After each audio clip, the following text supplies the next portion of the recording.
Hola de nuevo, son las 3 de la tarde, así que empezamos aquí este Ágora Mediterránea Mujeres en Gastronomía. Y vamos a iniciarlo en breves momentos con Annette Bastos, que es la directora de Apstos World Gastronomy y es miembro de la Junta Directiva de Mujeres en Gastronomía. Así que vamos a esperarla y ya en cuanto Annette entre, empezamos con este foro. Así que, Annette, estás aquí.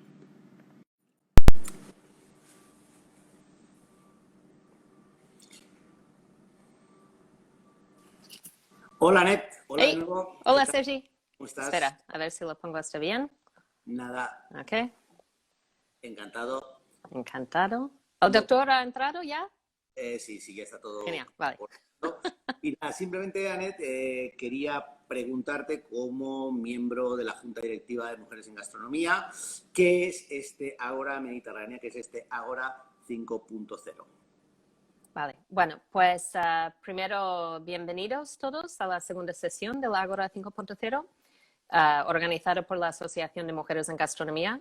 Sergio, tú eres socio, ¿verdad? Sí. Muy bien, así que necesitamos más socias. Jefa, o sea, yo no soy nada. Yo soy de la tropa. Muy bien. Pues mira, Agora 5.0 es la prueba, en mi opinión, que las mujeres estamos preparados para afrontar las crisis. Agora tenía que ser un simposio presencial con cientos de ponentes y público el 23 de marzo en Alicante. Pero, claro, antes de dejarlo por perdido, decidimos lanzarnos al mundo digital, que es absolutamente desconocido por todos nosotros y para la mayoría, yo creo, de mucha gente. Además, notamos que nuestro sector necesitaba ayuda y pensamos que podríamos colaborar, pues buscando ponentes que podrían hablar sobre temas de ahora, que podrían dar apoyo, claridad y ideas en estos tiempos tan turbios. Y bueno, nuestra sesión inaugural la semana pasada, que por cierto podéis ver en nuestro canal de YouTube, si no lo habéis podido ver la primera vez, pues era como una versión de ungüento para el alma. Estaba la psicóloga Emma Puig, que bueno, es todo un crack, estoy enamorada, de verdad. Y que ella pues nos decía que ahora más que nunca hay que hacer caso a las emociones. Y luego también estaba la Viviana Costa, que es una experta en liderazgo. Y ella pues nos contaba que hay que afrontar los retos con coraje, pero que el miedo es natural también. Claro, hoy es para la segunda sesión tenemos otro Dream Team y realmente estamos muy emocionados. Está el doctor Bonaventura Clotet, ¿no? Infectólogo, todo aprendemos palabras nuevas, y es uno de los motores buscando la vacuna para que podamos volver a una vida semi-normal. Tenemos que recordar, muy importante, el hashtag Yo me corono, que para ayudar a buscar la vacuna. También está el economista Javier García Baus de Pricewaterhouse, que es un economista especializado en el sector Horeca y creo que también va a ayudar a mucha gente del sector que están absolutamente perdidos. Y para mí, esta sesión me recuerda a la famosa pregunta de Hamlet, que es, ¿no? Ser o no ser. La salud del público o la salud de la economía. O los dos puede ser. Sería lo especial, lo mejor. Uh-huh. Y luego, como especial, terminamos este Agora 5.0 con una conexión internacional que viene Nancy Roper, es chef propietaria del restaurante Truck en Bedford, New York. Es un restaurante favorito de las estrellas tipo Blake Lively, Michael Douglas, Ben Stiller, entre otros. Y bueno, después de tener el restaurante cerrado durante 5 semanas, acaba de abrir hace una semana y os va a contar pues su experiencia de reapertura. Y para mí es un honor especial porque Nancy fue mi primera jefa. Yo cuando tenía 16 años empecé a trabajar en su catering, empecé ahí a lavar lechugas y pelar zanahorias y bueno, es una mujer que admiro muchísimo y yo creo que es parte culpable de quién soy y cómo soy. Y bueno, ahora dejo todo en tus manos y bueno, y no olvidaros todos a asociaros en la web asociacionmeg.es. Pues vale. Pues nada, vamos a esperar al Vale. doctor Clotet Muy bien, gracias Sergi. Muchísimas gracias por darme esta oportunidad.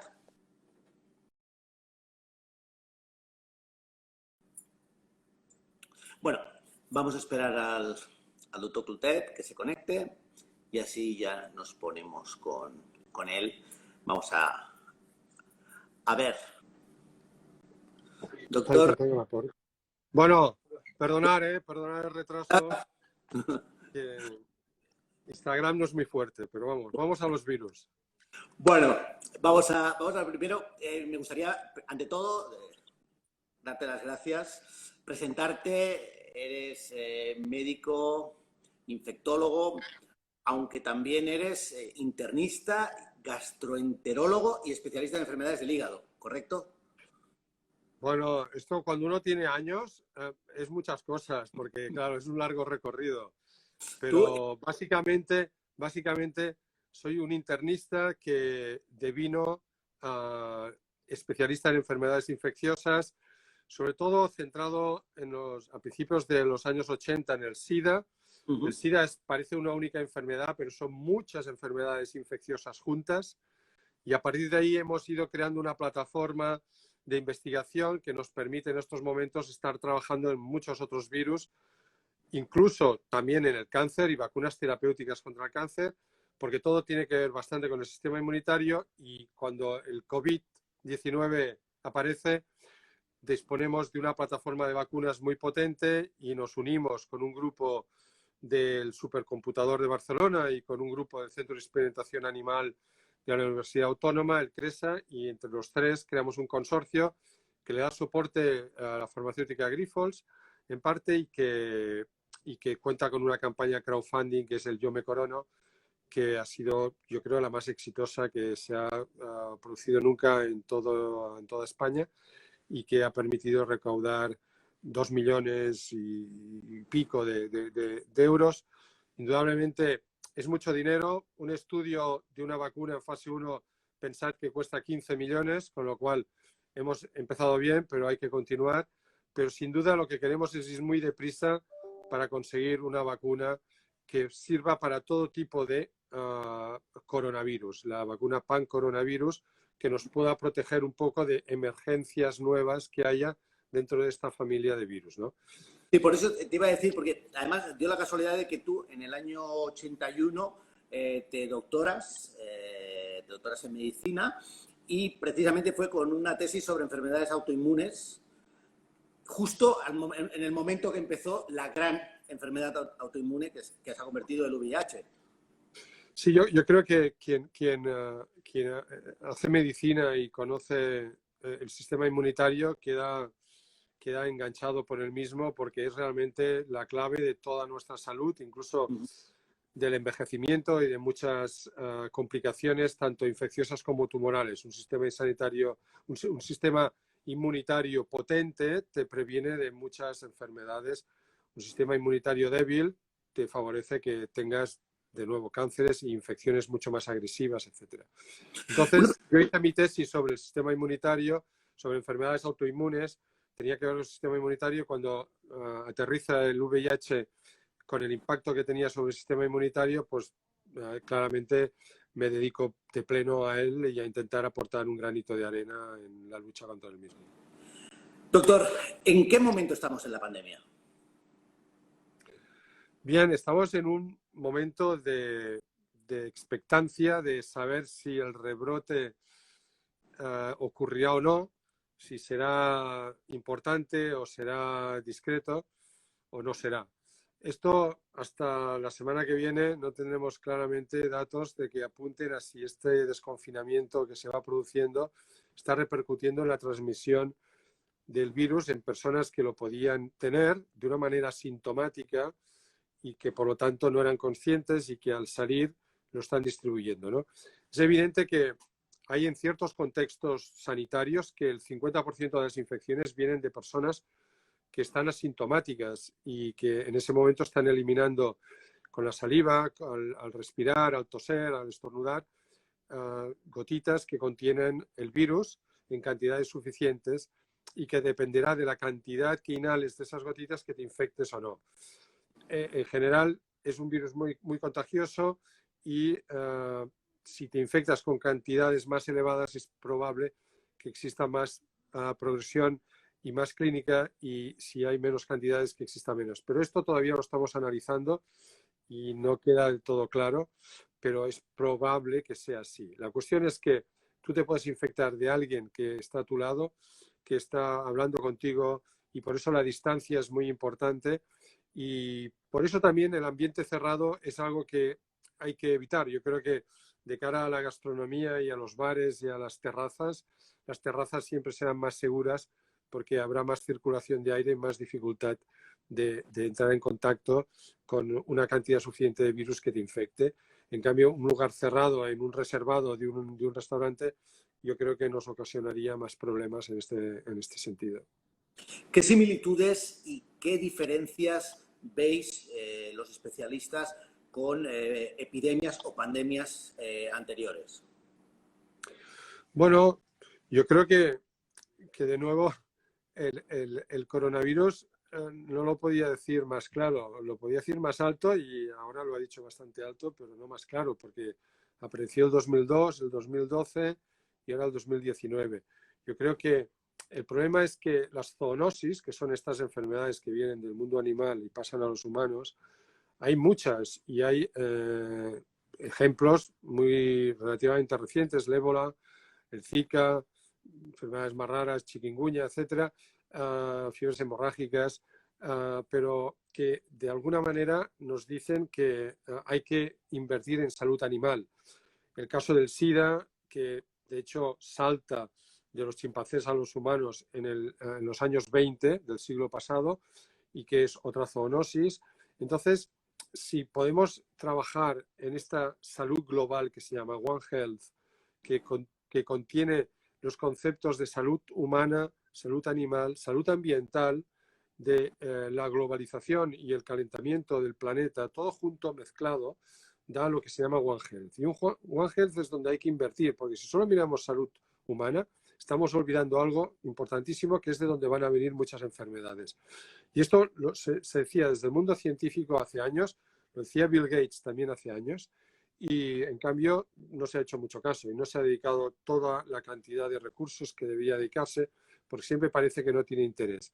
Y la amenaza nos vendrá siempre de estas enfermedades en los animales que están hacinados en granjas, no bien cuidados, y que pueden tener virus que se pasan de unos a otros y a los cuidadores, y de ahí saltan, etcétera. Yo creo que hay que invertir mucho en el One Health de aquí, de ahora en el futuro.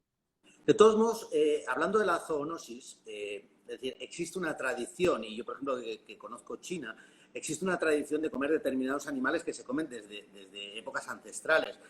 ¿Qué pasa para que un señor de Wuhan que come sopa de murciélago, además que forma parte, digamos, de su cultura, en un momento determinado ese murciélago cambie y le transmita una enfermedad como el COVID? Sí, lo único que pasa es lo que le ha ocurrido al virus dentro del murciélago. El virus ha mutado de tal manera que se vuelve más contagioso de sus precedentes e infecta fácilmente a la persona que está manipulando el animal una vez se ha sacrificado para comérselo y hacer sopa. En ese momento contacta con la sangre, contacta con el animal y con las secreciones, y a partir de ahí se puede infectar. Yo creo que, de nuevo, o sea, los virus tienen que siempre irse adaptando y van mutándose, y aparte de este virus se recombina entre distintos virus, se hace uno nuevo, y uno solo también cambia, con lo cual enriquece la posibilidad esta de variabilidad que permite que por azar una de las variantes que se generan es realmente pues, el COVID-19, el SARS-CoV-2, o sea, el virus que tiene una infectividad elevadísima, cosa que no tenían los predecesores, y tiene además una mortalidad muy elevada porque ocasiona una inflamación a nivel pulmonar con una liberación importante de sustancias inflamatorias que acaban destruyendo el pulmón. Entonces, lo que tenemos que hacer es luchar para que tengamos una vacuna que prevenga que las personas pues, que se expongan al virus no nos infecten. Esto tardará, aunque hay modelos que están avanzados y se iniciarán estudios en septiembre-octubre. Generalmente lo más probable es que se necesiten otros modelos para prevenir mejor la infección. Incluso todavía se debate qué tipo de proteína, qué tipo de estructura tiene que tener la vacuna, porque podría ocurrir que incluso pudiera ser facilitadora en algunos momentos según la respuesta que generase la vacuna. Todo esto se irá elaborando poco a poco. Hay avances importantes, se han creado ratones transgénicos que tienen el receptor del AC2 para el virus para el COVID-19 y este virus podrá entonces estudiarse con mucha profundidad en este modelo animal que parece ser reproduce bastante bien lo que sucede en los humanos. Esto será un acelerador del conocimiento y sobre todo de cómo testar que estamos ensayando las vacunas idóneas para prevenir. Pero luego también hay que diseñar estrategias de tratamiento que puedas tratar todo el mundo que de inmediato se infecta y que pudieras asegurar que tratando 10 días o 7 días o 5 días, esas personas no progresan a la fase de peligro grave, que es la fase de neumonía y que va acompañada de una gran reacción inflamatoria, lo que se llama tormenta citoquinas, es igual, sustancias inflamatorias que se liberan, inflaman mucho, destruyen el pulmón y eso es lo que te acaba llevando a la UCI y te acaba matando. Recordemos que tiene una mortalidad muy elevada, 10 veces más que la gripe y que, por lo tanto, pues eso es lo que ha hecho que cunda el pánico. Porque si fuera muy contagiosa, pero supiéramos que con un tratamiento no pasa nada y no se progresa, seguramente se hubiera acabado todos los problemas que estamos teniendo en estos momentos de desconfinamiento y de cómo prevenir todas las posibles complicaciones de rebrotes, etcétera, porque no habría ningún problema importante para la salud de las personas que se contagiasen, ¿no? Entonces hay que enfocarse en tratamientos que permitan tratar de inmediato la infección y evitar la progresión. Idealmente también tratamientos que en personal sanitario y personal en riesgo que cuida a personas mayores en los asilos puedan estar protegidos tomando una pastillita cada día y que esto prevenga la infección. Esto es un símil, para esto es lo que se hace en el SIDA con el Truvada. Es una sustancia que si uno se toma un comprimido cada día de la misma, evita en el 90% la infección con el virus del SIDA.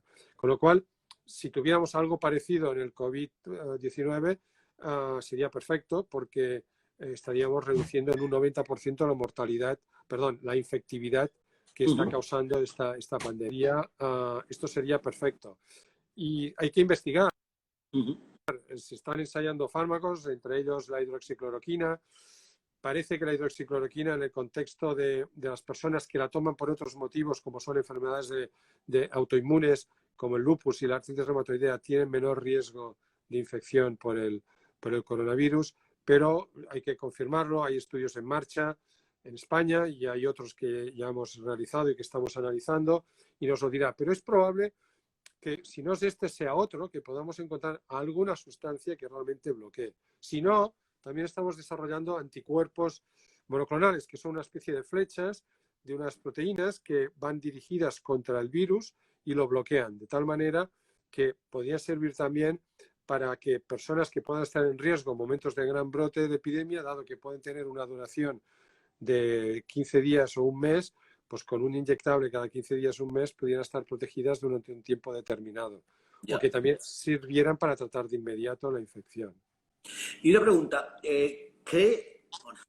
realmente, ¿cree que estamos profundamente desinformados por todo este exceso de información y sobre todo por el uso muchas veces perverso que se está haciendo de la información, sobre todo a través de las redes sociales? Sí, yo creo que es algo es difícil de contrarrestar porque las redes tienen muchas ventajas, pero también tienen los inconvenientes de que cualquiera puede mandar un mensaje que más o menos parezca creíble y entonces rápidamente tiene una cohorte de personas que lo van a seguir y creer y se van a fundamentalizar en el mismo y no tiene ninguna base científica. Entonces, pero por otro lado, bueno, pues también en estos momentos yo creo que a nivel científico estamos compartiendo muchísimo toda la información que estamos generando.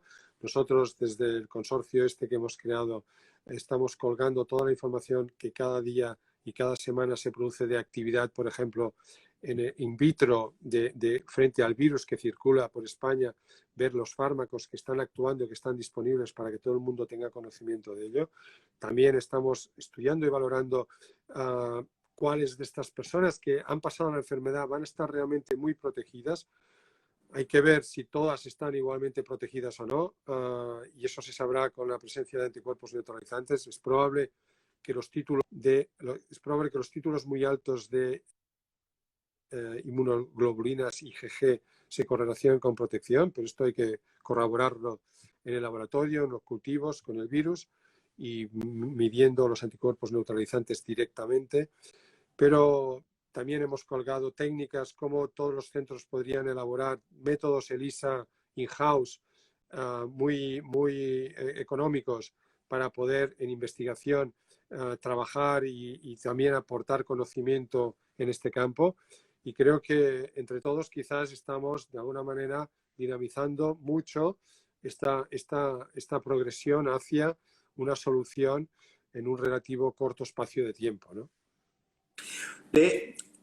Volviendo un poco al tema este más social que estamos hablando y todos estos discursos grandilocuentes de los políticos con todas estas alabanzas hacia el comportamiento de la sociedad. No oigo.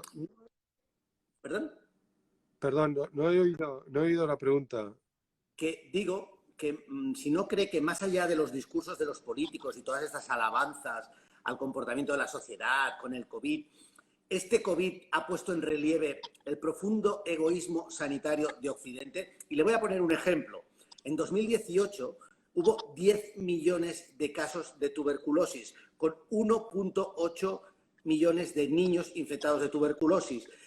Usted, evidentemente, nadie mejor que usted sabe que es la principal causa de mortalidad en pacientes con VIH. Y, sin embargo, no hemos tenido toda esta ola de solidaridad que estamos teniendo ahora.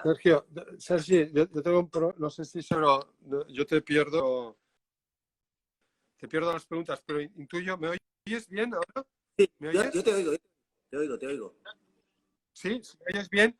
Vamos a ver, Ahora interpreto sí. por los trocitos que he oído de que me estás hablando de que estamos hablando mucho del coronavirus, pero que hay mucha tuberculosis y muchos niños infectados y muchas personas que tienen tuberculosis multiresistente y morirán, que el SIDA sigue matando 800.000 personas cada año en el mundo y que hay muchas epidemias que se siguen generando y están ocurriendo y que no tienen el impacto mediático ni la movida general que ha ocurrido ahora.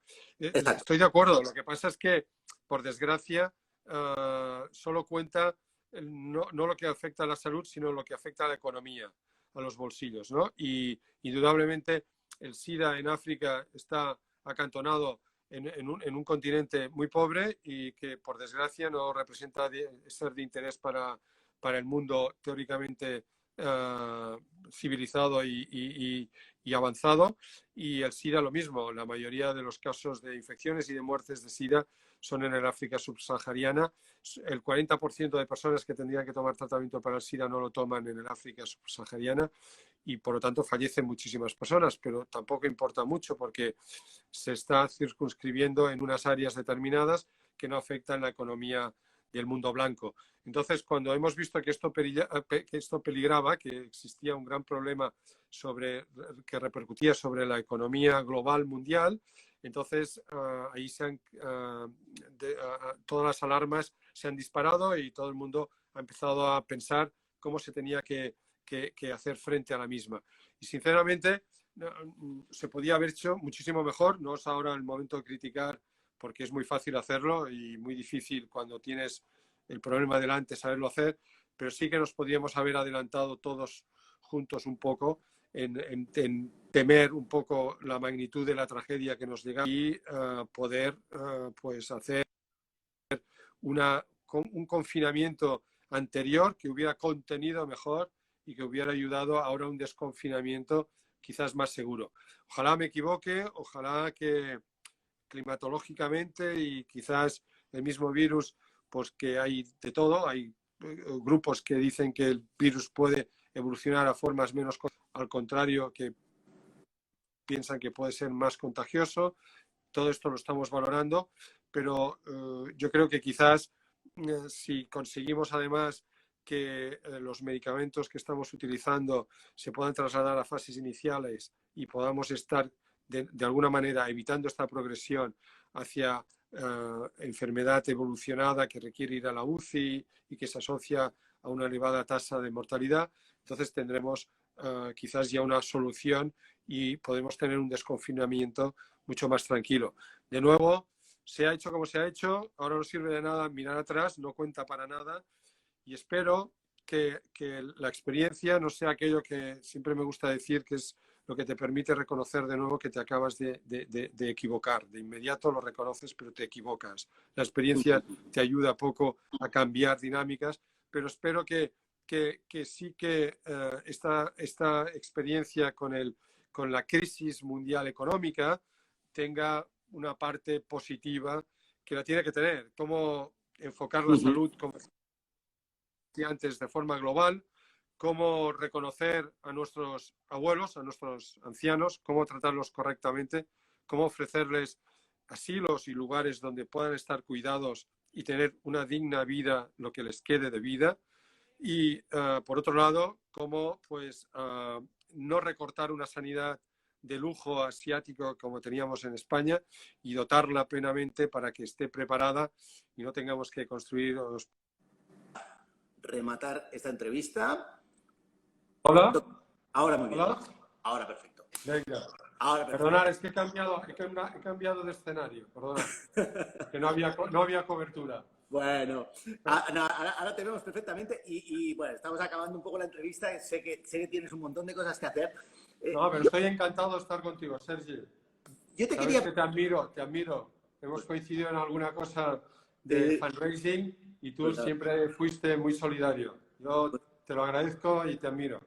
Pues la verdad es que todo lo que podamos hacer... Pero yo te quería preguntar ya a nivel más personal. Ayer mi mujer es enfermera, trabaja en una UCI en Santiago de Chile.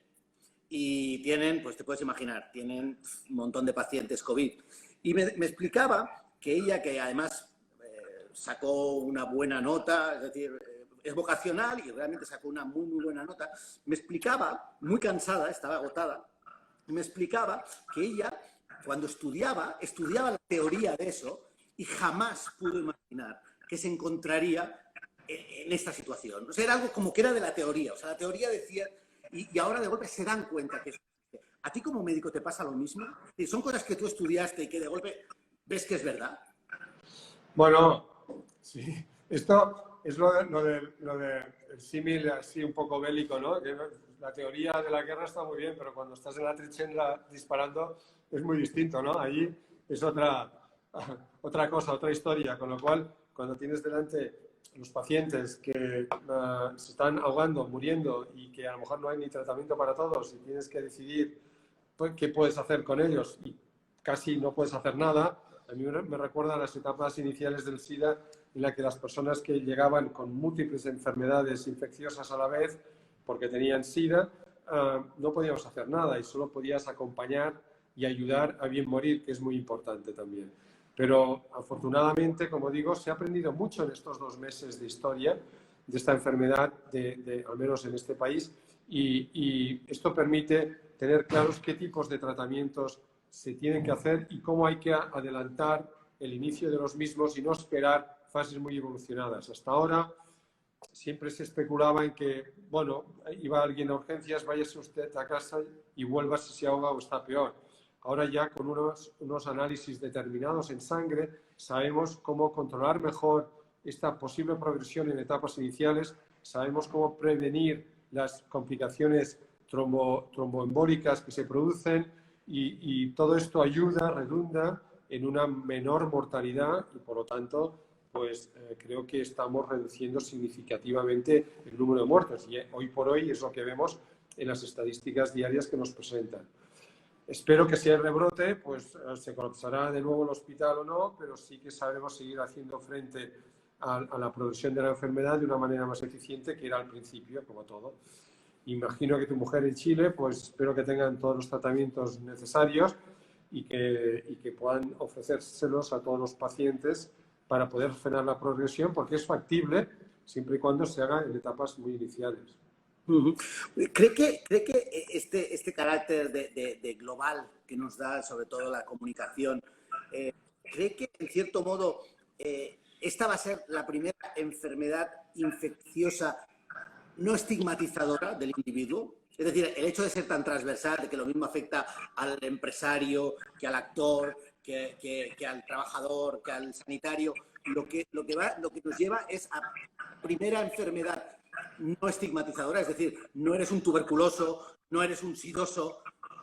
Sí, no, sin duda, el hecho de que sea fácilmente contagiable hace que, perdón, hace que muchas personas que tienden a estigmatizar como prevención, como protección. O sea, es muy fácil que tú digas, yo como que no soy drogadicto y no tengo sexo con hombres, no me voy a infectar del SIDA porque solo afecta a esas personas. Claro, primero es desconocimiento porque el SIDA afecta predominantemente en todo el mundo a transmisión heterosexual y no a otro tipo predominante, y por lo tanto pues no deberíamos estigmatizar a nadie, pero eso no es lo que ha sucedido con el SIDA. Sucede lo mismo con la tuberculosis, es cuestión de cosas, de enfermedades de gente pobre, marginal, en África, etc. Entonces, esto no lo han podido aplicar. Los que lo hubieran hecho no lo han podido aplicar porque han sido los primeros que se han infectado y se han contagiado, creyendo que ellos iban a estar hiperinmunes porque pertenecían a una élite o a un tipo de sociedad que no se infecta. Aquí no ha respetado a nadie, ni primeros ministros de ciertos países que negaban que esto se tenía que tomar en serio, han sido los primeros que han acabado en la UCI, y luego yo creo que esto es un ejemplo importante, primero de humildad y de saber enfrentarse a la gravedad de la pandemia, pero sobre todo yo lo que me gustaría es que hubiera la flexibilidad de que hay que tratar las personas que están muy evolucionadas, pero hay que invertir mucho dinero en las etapas iniciales y en diseñar estrategias que nos aseguren que 10 días de tratamiento, cuando hay los primeros síntomas de infección, sin nada más, van a evitar la progresión. Y esto es posible y hay que ir ahí, hay que abocar muchos esfuerzos para poder conseguir esto, porque esto va a ser el game changer. O sea, lo que va a cambiar esta dinámica de miedo es que tú te aseguren que no te va a pasar nada. Y hay que invertir dinero, recursos, ensayos clínicos, diálogo con las industrias farmacéuticas, celeridad, y siempre hay, de todas maneras, egos por el medio, intereses económicos y problemas que frenan un poco la accesibilidad a estas nuevas estrategias. ¿No le da miedo que una situación prolongada, es decir, si partimos de la base de que la única solución, la mejor solución que tenemos hasta ahora ha sido el confinamiento, ¿no le da miedo que el confinamiento, que el populismo aplicado al confinamiento pueda llevar a un aumento de la pobreza estructural, a su vez desencadene en un poco temas de orden público, temas de, no sé. No sé, yo creo que el día para el público. El confinamiento es algo que no se puede abusar de él. O sea, hay que aplicarlo intensamente. Se ha hecho, de nuevo, creo que tarde, pero cuando se ha hecho bastante bien.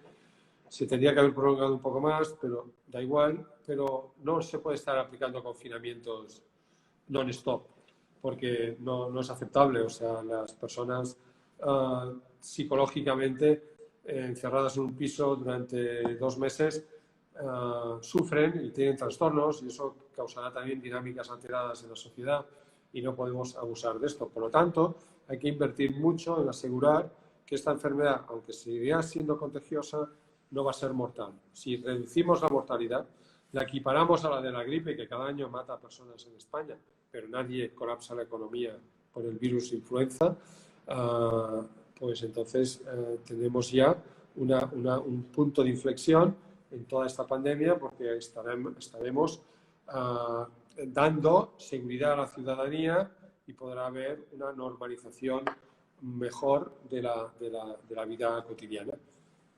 Y ya para acabar, me gustaría, por ejemplo, visto lo sucedido en Seúl hace 2 fines de semana, el fin de semana pasado, que realmente un solo asintomático, salió, fue a 5 locales y a partir de ahí, no sé si son 5.000 o no sé cuánta gente están buscando por todo Seúl que puede haber estado en contacto con este personaje. A mí me gustaría, dentro de lo que es el mundo de la hostelería, la gastronomía, que es al final a lo que nos dedicamos, ¿qué nos aconseja? ¿Qué consejos nos da? Bueno, yo creo que el riesgo de que existan asintomáticos que involuntariamente se movilicen mucho y vayan diseminando la infección es alto, y que indudablemente hasta que no dispongamos de unos test muy rápidos que permitan incluso a una misma persona, sea mirándose la saliva o como sea, saber si estás o no estás infectado y poder llegar a este grado de control, que yo sé que se están invirtiendo muchos recursos en esta posibilidad de test rápidos, incluso individuales, pero hasta que no lleguen, es indudable que contra más personas se puedan testar, más sabremos las que pueden estar infectadas, pero hay que testar lo que hasta ahora se llama PCR y que es directamente visualizar el virus, porque que te miren si tú tienes anticuerpos en tu sangre solo dice que la has pasado y no del todo si estás prevenido o no para nuevas infecciones, aunque es probable. Pero claro, lo que sí que hay que hacer es saber si tú eres un portador asintomático. La única manera que hay es también una serie de encuestas, de preguntas, que tú vas cada día valorando, una serie de síntomas que si te aparecen de inmediato, pues tienes que tú mismo ir a un centro sanitario y pensar que lo puedes tener. Pero eso ya no incluye la etapa previa asintomática en la que tú estabas diseminando la infección.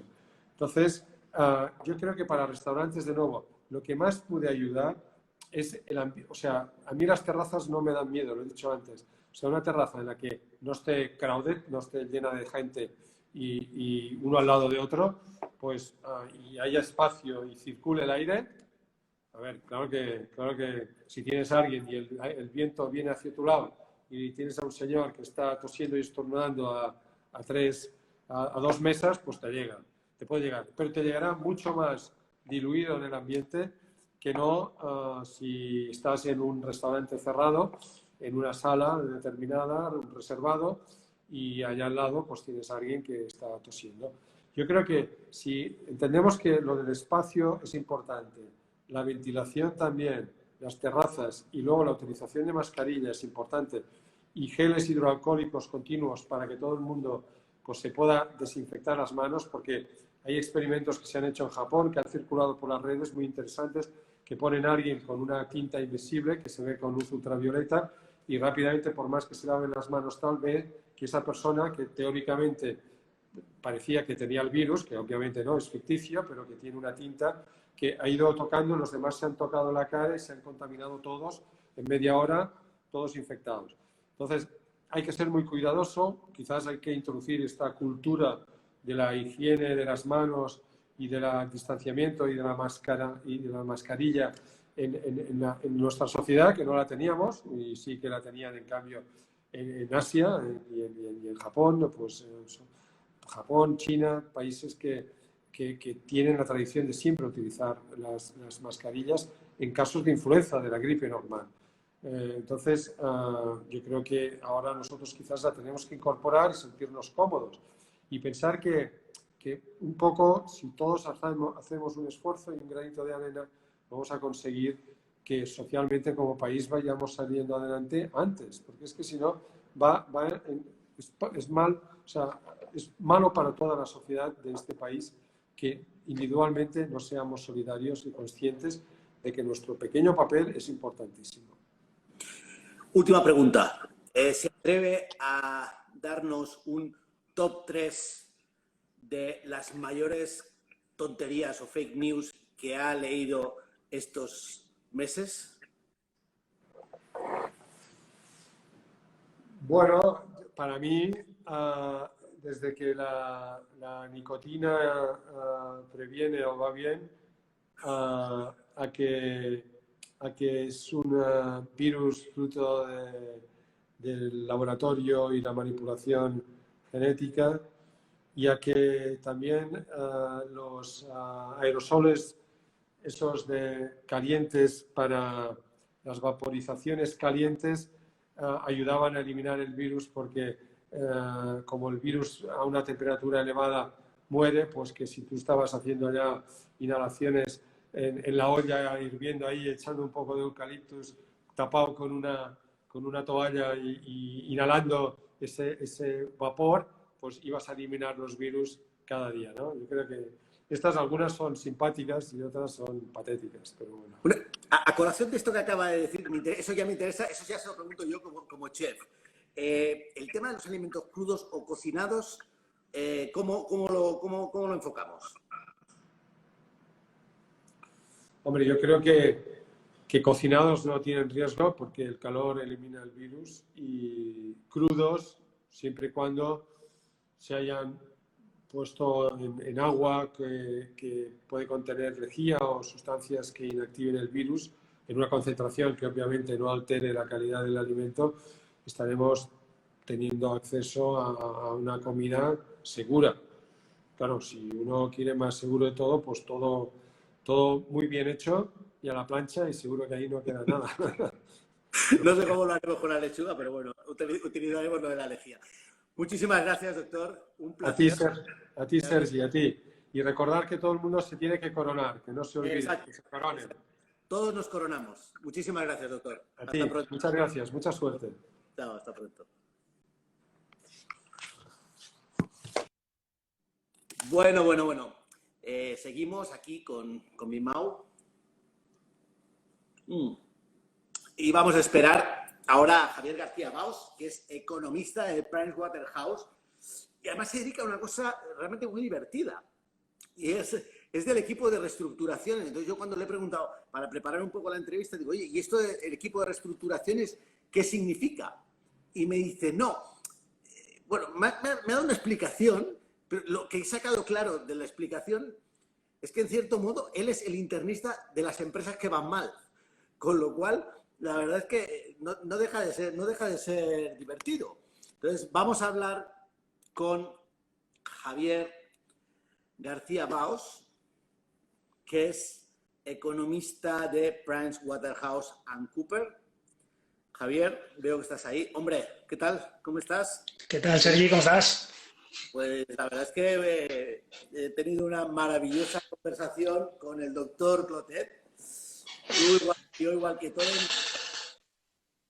Y la verdad... Sí, os he estado escuchando, muy interesante. Pues entonces ya has visto un poco por dónde iban los tiros. Lo que pasa es que, claro, tus tiros son, en teoría, no sé si antagónicos, muy distintos a los del doctor. ¿Tú cómo No, claro, es... O sea... Vamos, a ver, te voy a hacer la misma pregunta, para que veas que aquí no hay buenos ni malos. Te voy a hacer la misma pregunta. ¿En qué momento estamos? Pero no del COVID. ¿En qué momento estamos de la economía? Porque esto parece que está, como dicen en Chile, muy chileno, está a la cagada.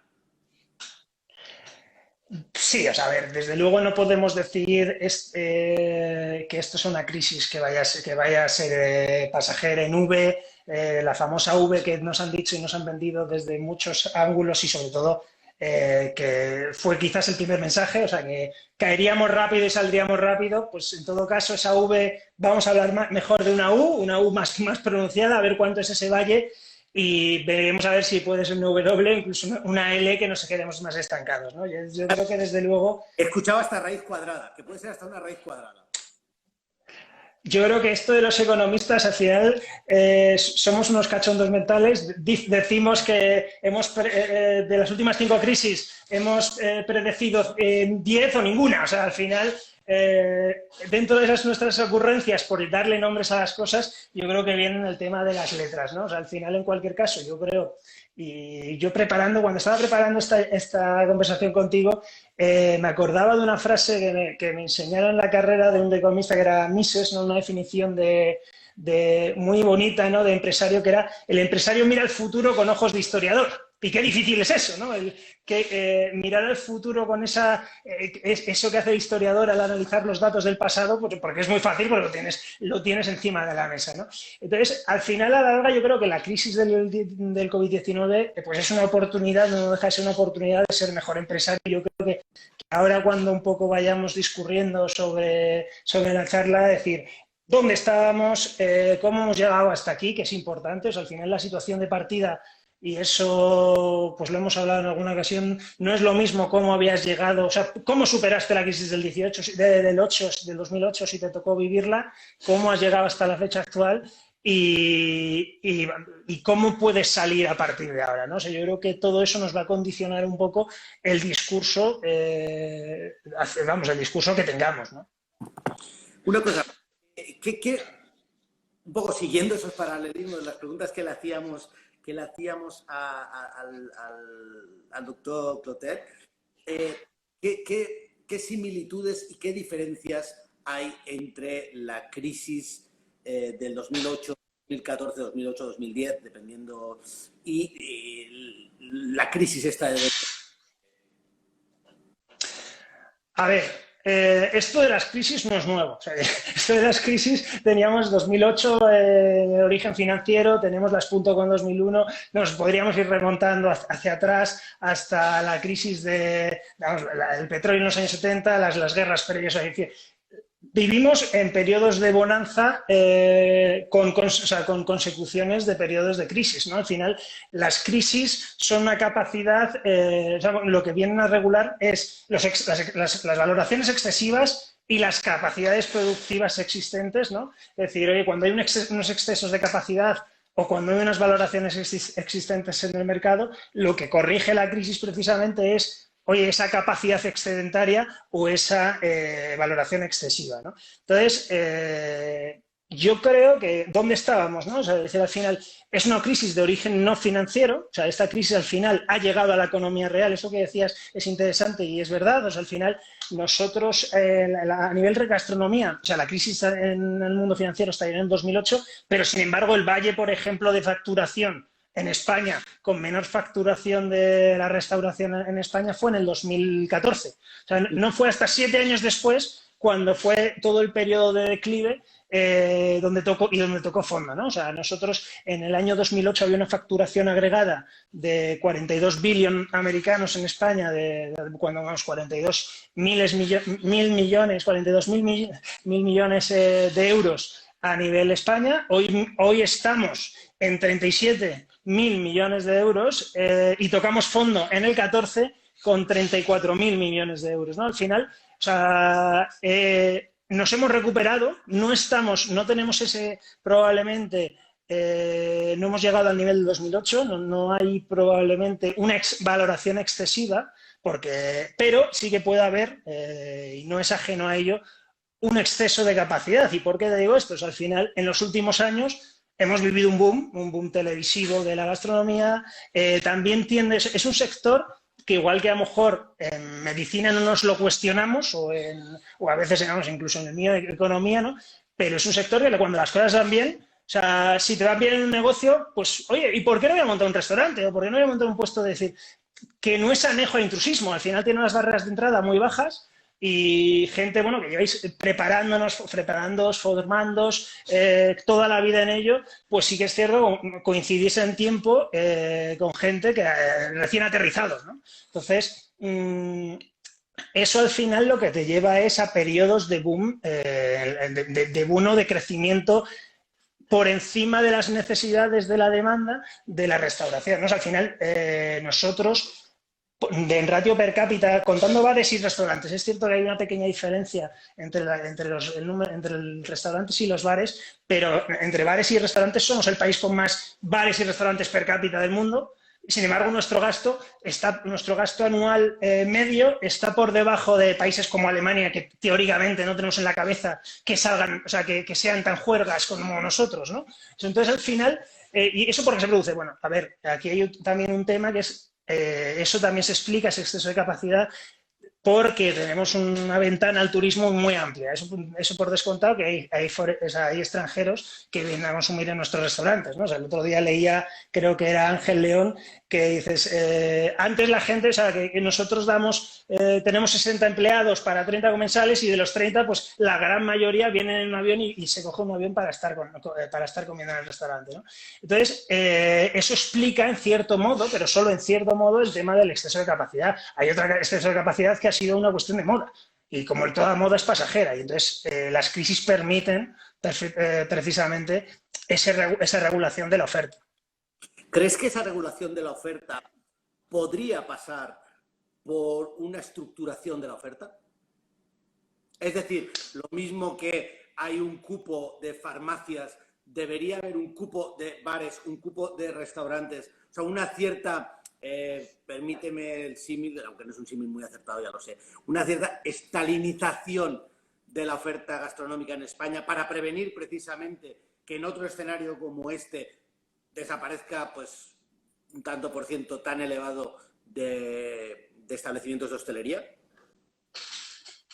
A ver, yo no soy nada partidario de las planificaciones de un ente de arriba, o estatales, porque dices, según quién y en qué manos estés, pueden ser hasta mucho más perjudiciales, ¿no? Al final el propio mercado, yo creo que lo que hablábamos de las oportunidades como mejorar como empresarios, restauradores, ¿no? Al final el mejor es el empresario, y luego, que eso es una reflexión que luego quería compartir contigo, ¿no? De hablar de hasta qué punto muchas veces en gastronomía se puede pecar de ser el artista versus empresario, ¿no?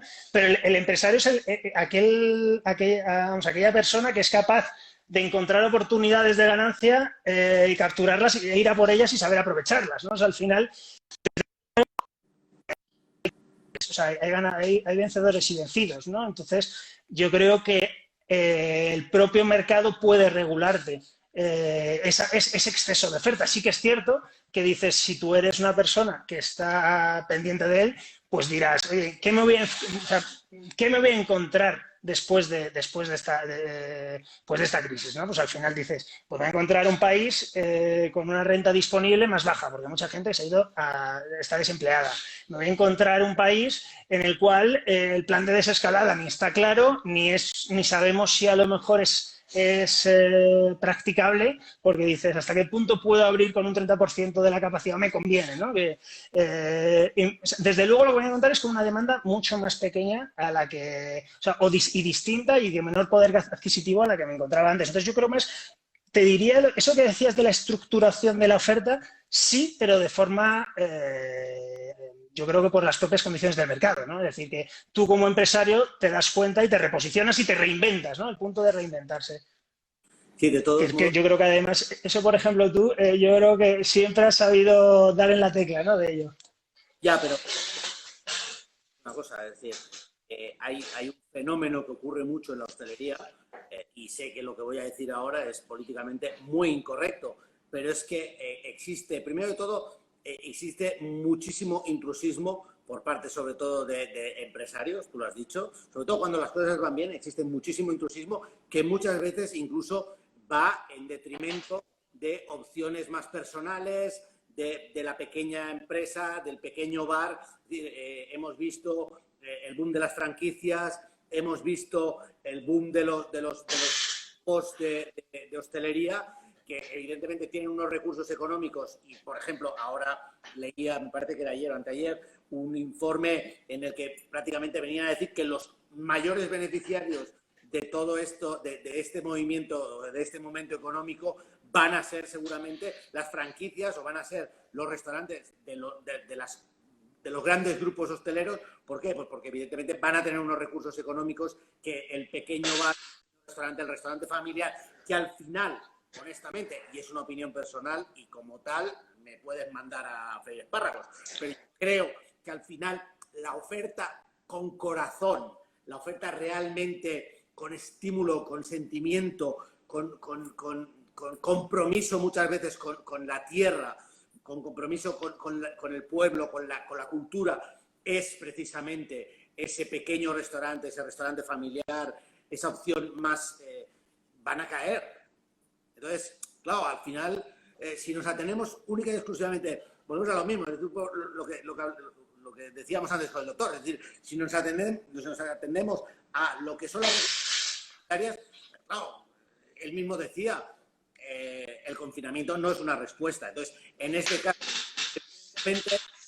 ¿cómo podemos ayudar a ese tejido que no son los grandes grupos, que no son los grandes monopolizadores de la oferta gastronómica de determinadas áreas de las ciudades, que no son determinado tipo de franquicia.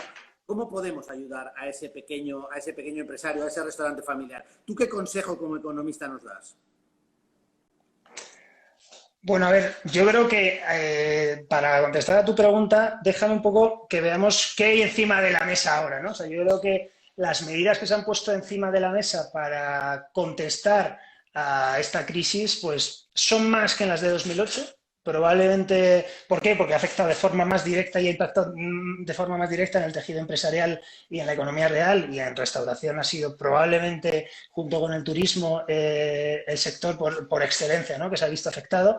Entonces dices, pues ahí tenemos, yo creo que las primeras medidas fueron inmediatas y yo creo que ahí lo hizo bien, ¿eh? O sea, yo creo que la restauración, porque tuvo los mecanismos para ello, de protección de caja, ¿no? Es decir, no vamos a seguir quemando dinero. Entonces, ahí viene todo el tema de los ERTES, el tema de... Ahí ya es más complicado el tema de los alquileres, que habrá... Ahí hay de todo, ¿no? Y ahí depende sobre todo del arrendador, y el tema de renegociación con proveedores estratégicos. Dices, oye, hasta hacer la idea ahí era, ante cero ingresos, vamos a mantener los gastos a cero gastos, ¿no? O sea, al final. Y yo creo que ahí se ha podido responder bien y la respuesta ha sido adecuada. Gracias, porque también se han impulsado los mecanismos adecuados. Ahí, bueno, queda el tema de los alquileres, que eso ya depende del arrendador, pero también va a haber mucho mercado a raíz de eso. Si no te ha cuidado tu arrendador, igual te conviene o es momento para cambiar de local si te mantiene una renta alta, si no te ha condonado ningún mes o no has tenido ninguna moratoria para ello, ¿no? Porque va a haber un mercado. O sea, es cierto, tenemos que ser realistas, y hay empresas, desde ya y antes de seguir, o sea, que van a tener que echar el cierre. O sea, pero hablando de... Yo creo que lo bueno de ese negocio familiar... Pero eso cómo se hace. Es decir, vale, o sea, yo me peleo mañana con mi arrendador. Digo, pues me cobras mucho. Pues ya no quiero estar... No, pero ¿hasta qué punto tengo capital? O ¿hasta qué punto pongo para decir, no, pues ahora me llevo el restaurante y lo monto aquí al lado? Al final montar un restaurante cuesta dinero. No, a ver, desde luego, o sea, yo creo que también es cierto que ha sido una cuestión más de, o sea, esto es un tema totalmente voluntario y de partes, o sea, sí que me consta y que muchos arrendadores que han apoyado, o sea, que han dado, o sea, que han sido los primeros que se han acercado por su propio interés a la empresa, al empresario, para hablar de precisamente, oye, ¿qué hacemos primero con las cuotas de abril, mayo, marzo, abril, mayo, ¿no? O sea, las primeras. Y luego sí que es cierto que lo que va a pasar, es decir, quedarán locales libres y tu arrendador, tú venías con un contrato anterior, si te quiere cuidar, o sea, es una cuestión de abrir la negociación, ¿no? Evidentemente, como tú dices, tienes una inversión, o sea, el coste de oportunidad... Oye, perdona, Javier, que es que ahora se está acabando la batería, macho. Cosas del directo. Vale.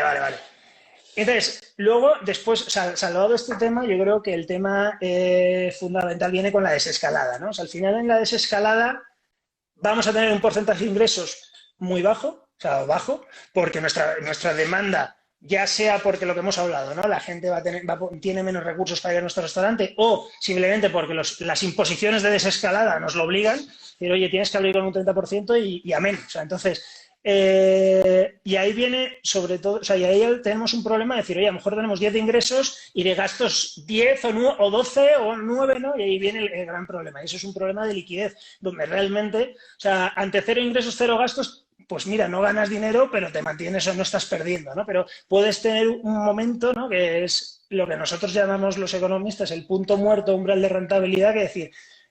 donde los ingresos y los gastos se machean mucho, es decir, hasta qué punto, cuántos comensales necesito para cubrir mis costes fijos y calcular luego en el precio de comensal, digamos, menos el escandallo que te genera el coste variable de prepararles el menú, es necesario, ¿no? Yo creo que ahí va a haber distintas situaciones, va a haber restaurantes que tengan, o sea, ahí va a depender mucho de la flexibilidad que tú tengas con tus gastos. En la medida que tú puedas. Y ahí a lo mejor el pequeño negocio que tú decías es más flexible que un Quique da Costa y que... O sea, porque no tiene una estructura tan pesada. O sea, es cierto que a lo mejor tiene un restaurante más pequeño, Pero tienes un restaurante más pequeño que dices, puedo moderar mucho más los empleados también en la medida que las medidas, por ejemplo, de los ERTEs te permitan seguir extendiéndolas. Si los ERTEs acto seguido te permiten, o sea, te dicen que tienes que poner a todo el mundo a trabajar inmediatamente después de que se levante el estado de alarma o no lo puedes reconvertir en despidos, tu capacidad de flexibilizar gastos va a ser mucho menor, ¿no? Entonces, en tanto que tu estructura de costes sea más flexible, para ti te va a ser mucho más sencillo rentabilizar, ¿no? Ahí es cuando también, ¿qué decías de las grandes cadenas? Efectivamente, aquí las grandes cadenas sí que son privilegiadas, porque yo creo que tienen grandes capacidades, con lo cual estar al 30% no lo pasan tan mal, pero tampoco tienen o sea, su estructura de gastos suele ser muy pequeña, o sea, o suele ser muy adecuada a la capacidad de gente, o sea, a la demanda que tienen, ¿no? O sea, al final yo creo que tienen estructuras incluso de empleo temporal y tal, con las cuales pueden adaptarse mucho mejor o de una forma más flexible, que en eso sí te puedo dar la razón de lo que leías el otro día de las cadenas de restauración operadas, ¿no? O sea, de restauración organizada, ¿no? Ya. Y... No, ¿Sí? Dime. No. Realmente vale la pena. A mí en la escuela de hostelería, me enseñaban aquello, es un poco una cuenta así un poco de la vieja, pero me enseñaban eso, que una cuenta de explotación era 33. O sea, que no podías pasarte entre un 30 y un 35 de coste de personal, entre un 30 y un 35 de coste de materia prima, y luego pues el resto, 30, 33 más o menos, pues lo que eran gastos generales, amortización, bueno, todo el resto de gastos. Realmente, ¿cómo puedes abrir con un 30 o con un 50% de la capacidad? No, habrá restaurantes, o sea, y ahí a lo mejor vamos a la nueva realidad o nuevos modelos de negocio, ¿no? Habrá restaurantes que no pueden abrir, o sea, depende si tu estructura es muy rígida o tú tienes, o tu 30%, es que luego hay restaurantes muy pequeños, o sea, si tu 30% son 2 mesas, pues es que a lo mejor 2 mesas, salvo que te las hagas tú solo porque es tu restaurante, entonces puedes hacértelas tú solo, pero cocinando, sirviendo, etcétera, pues lo tienes muy complicado. Entonces, ahí es donde ya entran fórmulas que dices, bueno, que eso, además yo creo que puede ser un buen debate contigo, es decir, fórmulas como puede ser el delivery, el takeaway, que él puede funcionarte en tanto que puede ser complementario a ese 30%, ¿no? O sea, es decir, y yo además, el takeaway, yo creo que todo el mundo oye, locura, takeaway, delivery. O sea, a ver, seamos serios, yo creo que no, porque... para empezar, muchas cartas no están preparadas para ese takeaway, que es una cosa de decir, oye, ¿quieres hacer takeaway? Sí, simplifica tu carta y haz una carta a propósito para que sea precisamente dirigible por ese canal, ¿no?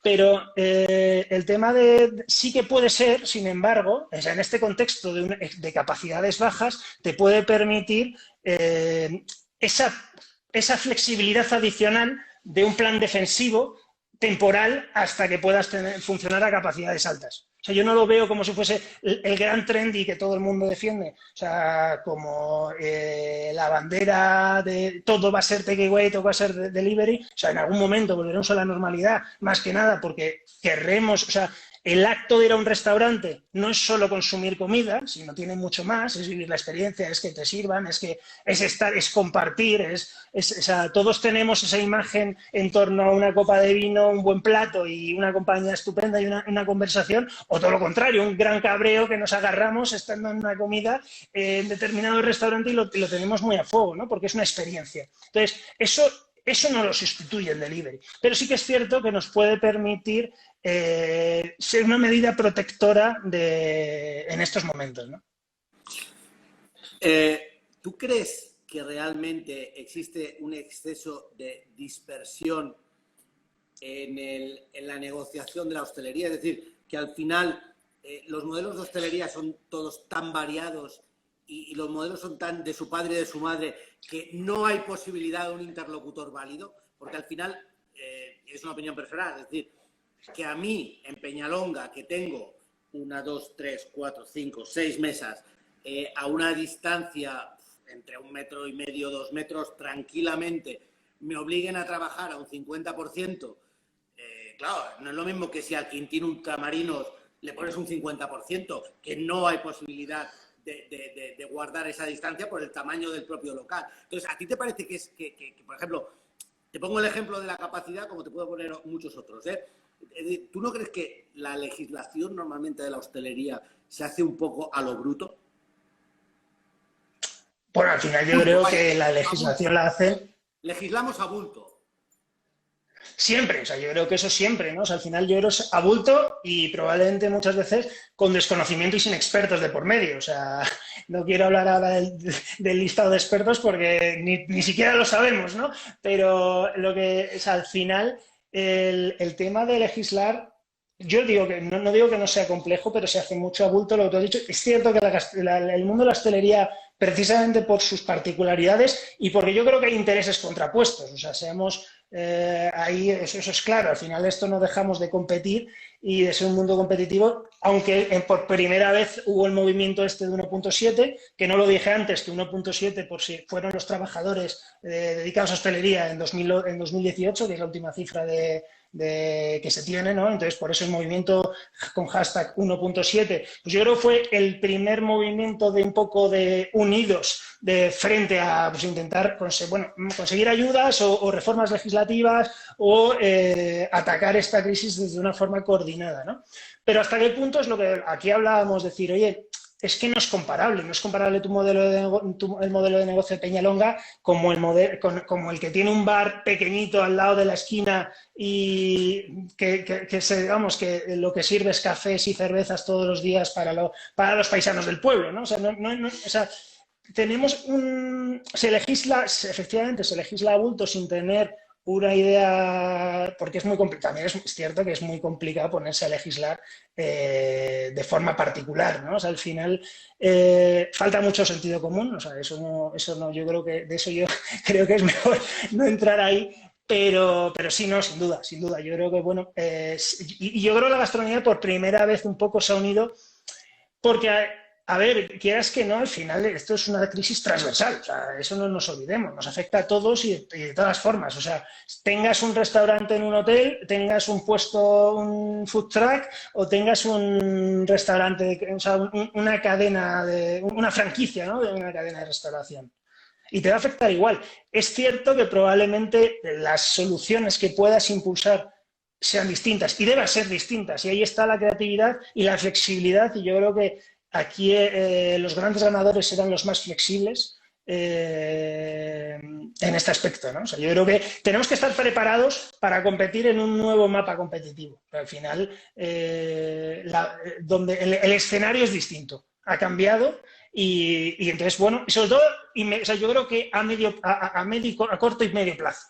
Luego ya, oye, ¿qué pasa? Probablemente a largo plazo, pues yo estoy convencido que todo, ¿no? O sea, desde las medidas... O sea, yo me acuerdo la primera vez que se impulsaron los geles hidroalcohólicos, creo que fue con la gripe aviar, gripe porcina, fue la primera vez que empezamos a usar geles hidroalcohólicos. Y en su día, no sé si... O sea, volvieron a poner en todas las esquinas, los usábamos y luego dejó de usarse. O sea, probablemente esto ha llegado, en este caso, todavía más para quedarse, pero que al final... También el hombre tiene ese punto de olvidarse de las cosas que le pasan, ¿no? Entonces, al final, esto es así. Entonces, volveremos a una normalidad. Yo estoy convencido que volveremos a una normalidad. ¿Crees que medidas como la de Angela Merkel de bajar de un 21% a un 6% el IVA son medidas válidas? A mí me gusta mucho más esa medida, desde luego, que la subvención directa. O sea, quiero decir, yo creo que al final... Eso lo que te permite es impulsar el consumo, te permite luego que el mercado regule quién realmente, y por desgracia, pues oye, tiene que bajar la persiana y quién tiene que seguir compitiendo, que ahí es lo que tú ofreces al mercado y lo que ofreces tú con tu creatividad y con tus... pero desde luego eso sí que ayuda, ¿no? Eso yo creo que el tema de incentivar vía bajar el IVA, vía, por ejemplo, medidas ahora con terrazas y de bajar la tasa de terrazas, bajar las tasas de todas las tasas locales, yo creo que desde luego por esa vía sí. Y bueno, y los que son autónomos, pues el tema de las cuotas de autónomos, etcétera, por esas vías, desde luego, que puede quedar camino y queda camino sin duda por recorrer, ¿no? Una pregunta ya más técnica. ¿ICO sí o no? A ver, los ICOs, yo creo que ha habido mucho boom en torno a esto, ¿no? O sea, al final ha habido, es cierto que yo, mi primera impresión sobre los ICOs, que o sea, me he dedicado en estos últimos meses muchísimo a intentar dotar de ICOs a muchos de mis clientes y muchas de mis empresas. O sea, hay mucho más, es mucho más ruido el que se ha hecho del que realmente luego y liquidez real que ha llegado a las empresas, ¿no? O sea, al final, en tickets pequeños, o sea, en financiaciones por debajo de €500,000, yo te diría que se ha canalizado de forma correcta por parte de los bancos y no ha habido ningún problema. Tickets más grandes para empresas más grandes, la liquidez luego no llega como, o sea, al final, como siempre, entre el origen de la medida y el final de la misma, pues ha habido un gran trecho, ¿no? O sea, al final, la liquidez, o sea, lo cierto es que hay liquidez en el sistema, pero lo cierto también es que muchas veces está llegando a quien no le tocaba. O sea, empresas que iban bien y reciben un ICO que dices, o que iban a pedir un préstamo y se lo meten por el canal ICO que no lo necesitaba. Yo creo que aquí, o sea, hay que tener mucho cuidado con o sea, con los ICOs, recordemos que son deuda. Yo me dedico a reestructuraciones y asesoramiento en deuda y evidentemente podría estar encantado de acompañar a muchas empresas, pero las deudas hay que pagarlas. O sea, las deudas hay que pagarlas, las deudas si no las pagas, pues puedes entrar en problemas concursales, puedes entrar en problemas de insolvencia. Entonces, para negocios que realmente, pues, oye, el coste a lo mejor de oportunidad entre abrir y no abrir, por no quedarse fuera, porque tengan un cierto periodo de lo que llamamos los economistas de ramp-up, de decir, oye, que haya meses apretados y por ir un poco más holgado, los ICOs que te permiten además suelen ser préstamos a 4 o 5 años con uno de carencia, pues puede tener sentido siempre y cuando en tu modelo de negocio, en tu plan de negocio, pues es que en esos 4 o 5 años los vayas a repagar. O sea, iba a decir, oye, es que tengo un negocio sólido que va a repagar el préstamo. Entonces, bueno, sí tiene sentido. Si tú tienes un negocio, o sea, para pedir un ICO para un negocio que no está funcionando no tiene ningún sentido. O sea, eso es cavarse una tumba más grande. O sea, es decir, para eso pues hay que a lo mejor reconocer y decir, oye, prefiero cerrar la persiana y ya reinventarme y volverme, o sea, ya volveré a abrir o volveré a cambiar de concepto o tal. O sea, pero pedir un ICO pedir un ICO porque tienes un problema de liquidez, pero tienes un negocio que funciona y que va a seguir funcionando, yo creo que sí. Puede ser, ¿no? O sea, además, y para eso en teoría están. Pero vamos, para agravar el problema no, desde luego. Vamos acabando. ¿Te atreverías a vaticinar cuándo volveremos a la normalidad? Porque yo odio eso de la nueva normalidad, porque la nueva normalidad es anormalidad, por lo cual no me interesa. ¿Tú te atreverías a vaticinar como economista cuándo vamos a volver a la normalidad? A ver, yo no me atrevo a vaticinar nada porque yo creo que como empieza la conversación, siempre al final los economistas predecimos mal y describimos mejor, ¿no? Pero bueno, a ver, yo creo que en tanto que hay un poco al hilo de lo que decía el doctor Clotet, no tanto en tanto que hay una vacuna, pero en tanto que hay una medicación, un protocolo de medicación adecuado al cual, pues oye, podamos responder, o sea, tenga todo el mundo claro que hay que tratar con corticoides, con anticoagulantes, pues en tanto que eso tenga una pauta y la capacidad sanitaria sea normal, o sea, no vivamos estos picos de boom, de colapso de UCIs, volveremos a la normalidad. Al final las crisis y las pandemias han existido a lo largo de toda la historia. O sea, el tema es que probablemente seamos una generación que ni ha vivido, o sea, afortunadamente, ni una gran guerra ni una gran pandemia. Y esta es cuando nos pensábamos inmortales y con un teléfono móvil hacíamos todo, pues llegó una pandemia para ponernos en nuestro sitio, ¿no? Decir, oye, sois mucho más vulnerables de lo que os pensabais, ¿no? Entonces, en ese sentido, pero en tanto que hay un tratamiento volveremos, porque al final no podemos, o sea, en el propio hombre va el sacarse, o sea, a nivel económico de lo que decíamos salud, economía y ese nudo gordiano, ¿no? Que decíamos, que comentábamos, ¿no? Al final, el hombre, si hay algo que hace, es crear, es avanzar, es progresar y con su trabajo y en su vida es un fin en sí mismo, ¿no? De su vida. Entonces, al final, querremos salir adelante por encima un poco, o sea, no por encima de nuestra salud, pero sí que es cierto que a pesar de la pandemia saldremos adelante, quiero decir, ¿no? O sea, yo pronóstico, pues no sé si, yo creo que en 12 meses lo suyo es que, o sea, tengamos recuperemos nueva normalidad. Además, un ejemplo, o sea, si estamos saliendo a la calle y nos estamos besando, tocando o sea, han abierto un poquito la veda y yo creo que eso ya es muy una cosa de idiosincrasia española o irresponsabilidad, ya dirán algunos, ¿no? Pero o sea, yo creo que eso volverá, ¿no? O sea, eso por supuesto. Eso será tú, porque yo no doy ni la mano. Pero bueno, yo salgo y No, bueno, yo tampoco, porque encima donde vivo estoy en medio de la nada, ¿no?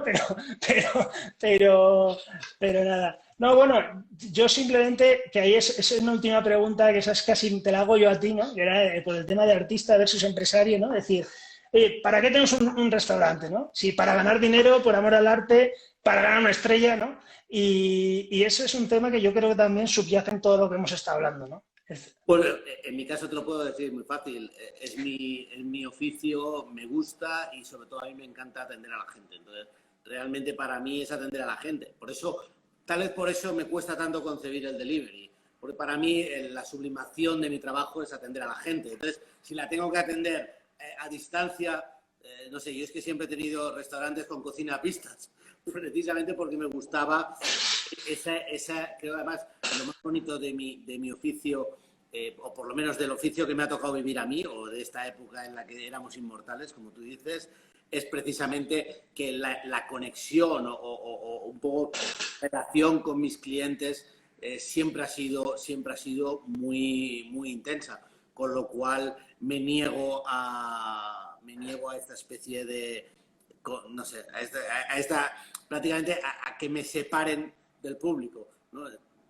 Yo creo mucho más en que el futuro de la alta gastronomía, que es sobre todo la que más me interesa a mí, va a pasar cada vez más por el restaurante, lo que yo llamo restaurante de bolsillo. Es decir, creo que vamos a adoptar una nueva visión, una muy nueva visión que nos va a llevar en cierto modo, a recuperar ese restaurante de la altísima burguesía, ese cocinero en casa, pero que va a ser el gran cocinero que recibe en su casa, ¿sabes? Lo que no, o sea, yo no me conformo con que ni un virus ni 17 virus me lleven a dedicarme al delivery y al takeaway, porque ahí estoy perdiendo, primero de todo, estoy perdiendo el 50% del oficio, que es incluso te diría más, estoy perdiendo el 75% del oficio, que no es cocinar, sino es atender al cliente. Entonces, si yo tengo que perder el 75% del oficio, prefiero dedicarme a otra cosa, la verdad.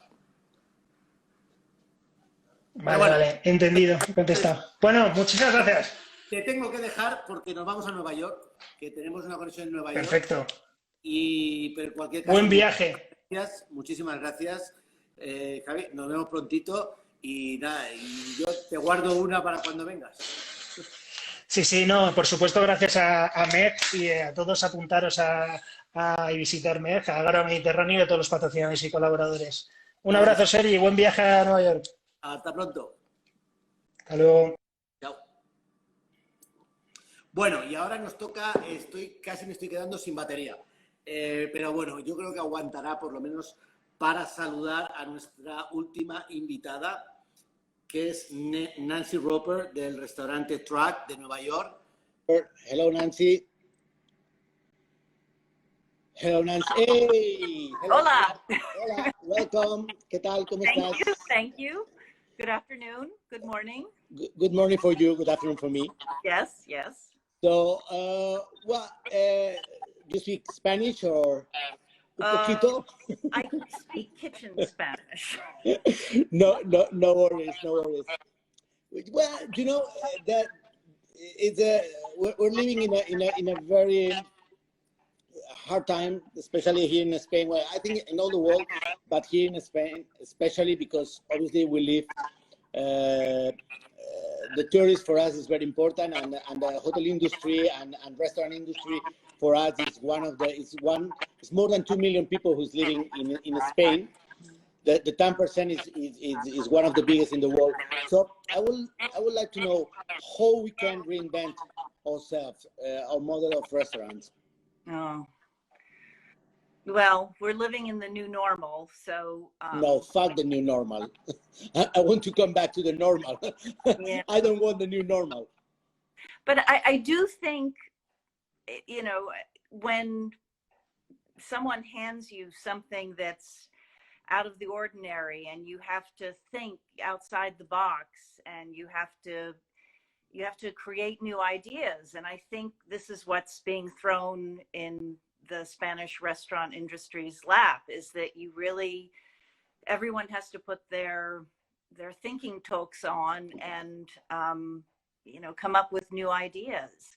Maybe we will go back to what you had before, but you could be optimistic and think that maybe you'll develop a new section of the restaurant industry, which will be more income, which is what I think we've done in the United States. I mean, before the pandemic, my restaurant, 20% of my business was takeout. Now I'm doing 80 to 90% Wow. of the business that I had before, but it's takeout. Yeah. So you know, and I don't know, it's a different culture, but this is a bad example, but McDonald's made inroads over in Europe. So not that I want that to happen, but you know, it could be, I think that's what takeout is. That's what my takeout is. It's, you know, pasture raised meats. I work with a lot of farmers. Most of my food is organic. I work with small companies. It's locally sourced. So it's very high quality food, but people take it away. They take it to their homes. Let me translate to the followers, please. Lo que nos está explicando Nancy, un poco nos está obviamente explicando que en esta nueva normalidad es importante el tema de reinventarnos todos, y ella pone un poco el ejemplo, evidentemente ella explica, hace una comparación un tanto divertida. Ella dice que incluso McDonald's es capaz de reinventarse y de inventar nuevas cosas. Entonces, ¿cómo no vamos a ser capaces los hosteleros de reinventarnos? Y ella pone el ejemplo de su restaurante, que antes de la pandemia tenía un 20% de facturación en takeaway, en delivery takeaway, es decir, en externalización, y ahora ha llegado a un 80-90% debido a las circunstancias. Todo se ha dicho. Nancy Roper es una súper conocida, una chef súper conocida en Nueva York, en Estados Unidos, y tiene una clientela que es lo más de celebrities, famosos, desde gente de todos Estados Unidos mueren por ir a su casa y mueren por ir a su restaurante. Nancy,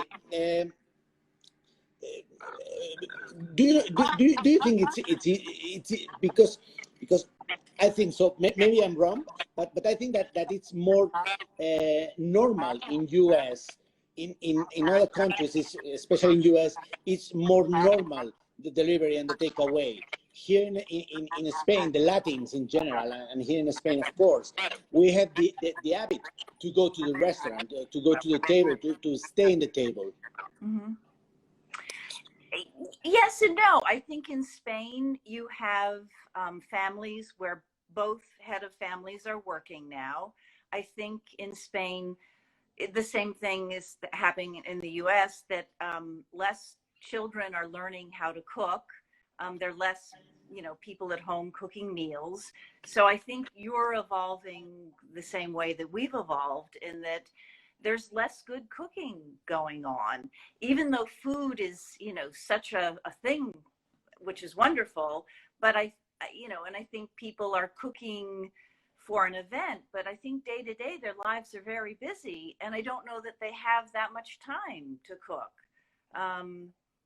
You know, they maybe can throw together pasta and something in a salad, but I think a lot of people, including Spanish people, maybe don't even know how to throw together pasta and a good salad. So you know, I do think the future is heading that way, where a lot of people are working. And I think the restaurants have to make it attractive. They have to make it something you crave, something you want. You know, let's get that takeaway. It's fun. It's something we want to do. You know, it's got to, when you bring the bag home and you open up the boxes, it's got to be appetizing. The presentation has to be good. It has to be easy to understand.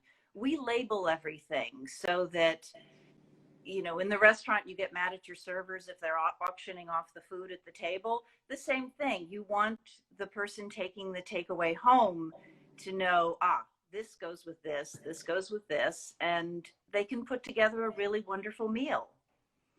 And it's like a present, you know, it's exciting. Sí, nos está explicando Nancy que para ella realmente no es una cuestión de delivery, una cuestión de takeaway tal cual, sino que ella lo que plantea es que el cliente en su casa, que no tiene tiempo para cocinar, pero que sí que quiere cocinar o que no sabe cocinar, pero sí que le apetece meterse en la cocina, pues pueda entender, o ella entiende o quiere hacer que su cliente entienda ese delivery, ese takeaway, lo entienda como un juego entre ella y sus clientes llevado a su casa. Es un regalo, es algo mucho más, que va mucho más allá del delivery, que en cierto modo pues es una reinvención para o un nuevo modelo que no tiene nada que ver o tiene muy poco que ver con lo que tradicionalmente se entendía como tal. Well, Nancy, just to finish, which is your plan? You're wishing to come back to the restaurant, or you prefer to stay at home and just do your new concept of delivery and spend more time at home? No, I'm working 6 days a week. I pack bags. That's, you know, and I think in Spain, I think the chefs should learn how to pack bags, and, you know, it's take the takeaway home, experiment on their friends and family. Yes, I want to go back to the way it was, but we're told that we can only open up with 50% of our tables. Yeah. And I think many people are still very scared. I think the scared people are going to stay away. The unscared people are going to drink margaritas and come to the restaurant. So margaritas is the key. Salud. Yes, I think so. Well, nos dice Nancy, si vos lo habéis entendido, dice que ella evidentemente trabaja 6 días a la semana, echa de menos el volver al restaurante, el volver a la normalidad del restaurante. Evidentemente ella plantea escenarios que no son muy familiares en España, yo creo que son muy familiares en todo el mundo, como es el tema de la limitación de espacio, por un lado, y luego por otro lado también importante el tema del miedo de los clientes, sobre todo en un primer momento, el posible miedo de los clientes. Yo creo, honestly, Nancy, I think that in Spain there's no fear to come back to the bus. Yesterday in Bilbao, there was a bar who had to close because in some point it was completely overloaded for the guests, as it says. Okay, we need to close the restaurant. Because it was packed, the terrace was packed, and more and more people come back to the place. So honestly, I think that here in Spain, thank God, it's not going to happen, this fear. No, we have to beat this. Well, anyway, thank you for being a part of this Agora Mediterránea. I wish to go to New York. By the way, my sister lives in New York, so easily I'm going to be in New York sooner or later. So, and I will visit you. Please come. We'd love to see you. So thank you very much for being part of this Agora Mediterránea. De nada. See you. Bye. Bye. Bueno, amigos, y con esto acabamos. Muchísimas gracias por este ratito y muchísimas gracias por ser la parte más importante de esta Agora Mediterránea. De nuevo, gracias a Mujeres en Gastronomía, de nuevo, gracias a Arturo Sánchez, gracias a Mau y, bueno, espero muy prontito poder tener otra experiencia como esta, porque la verdad es muy, muy divertida. Así que un beso y nos vemos pronto.